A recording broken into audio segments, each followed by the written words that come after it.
London on Tuesday, jumped on the train and just came in off the train and thought, oh my God, like this is really happening. The last big event we had in the city was the Grand National, and when it rained, the whole thing was ruined. Like Ladies' Day was a write-off, and the difference in atmosphere today is incredible. Like people are smiling in the rain, so it's really great to see you all here. It's an absolute pleasure to be introduced to this event and to see the Ukrainian photography all over the city. These amazing artworks by Ukrainian photographers alongside these newly commissioned poems.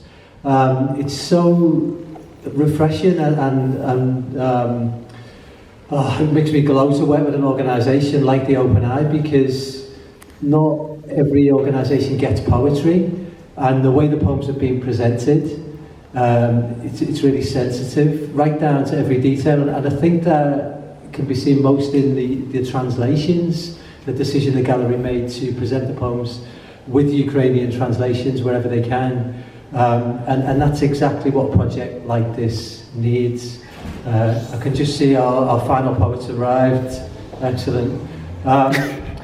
So I've been involved, as Sarah says, from the National Poetry Library perspective, also from the Liverpool Poetry Space, which is a new idea, a new project to create a space in the city for poetry, and it's about amplifying all the brilliant stuff that's happening, as well as looking for places where poetry isn't happening and including people who might not be getting involved in poetry.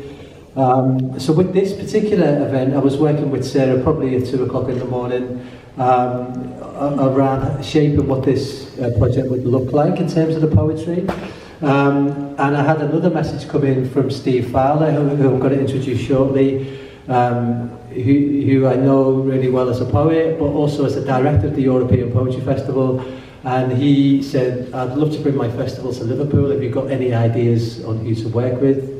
I had an email open to Sarah, and we had a deadline, and I just, I said to Sarah, this would be great if you think it would fit, and the response was so enthusiastic and immediate. Let's do it, let's make it happen.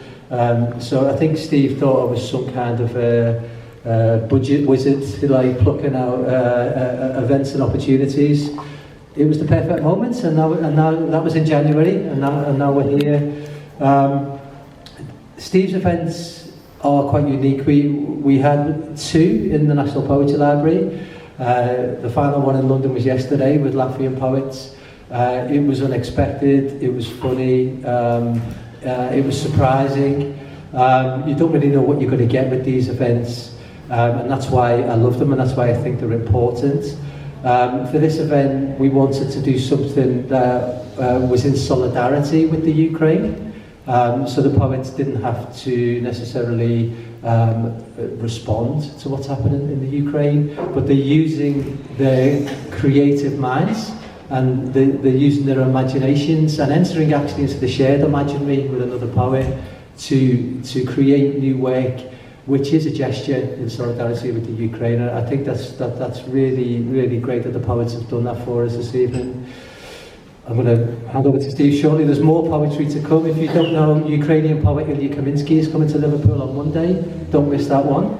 And also there are workshops happening led by the brilliant Windows project in the various communities. And you will see poetry, as I say, around the city as you're walking. So take time to look at those poems and the relationship with the photographs, because that's what it's all about. I'm now going to introduce Steve. This is his 11th event over 3 weeks. He's worked with over 100 poets. He has the slightly glazed look of a man who's done a year's work in 20 days. But you would never guess, because he looks about 18. He also said to me he was going to dress down for this occasion. He turned up at the last 2 events in London in a floral suit for one event, and yesterday he had a jacket on which literally had about 1,000 badges on it, and he gave me a badge, which was great.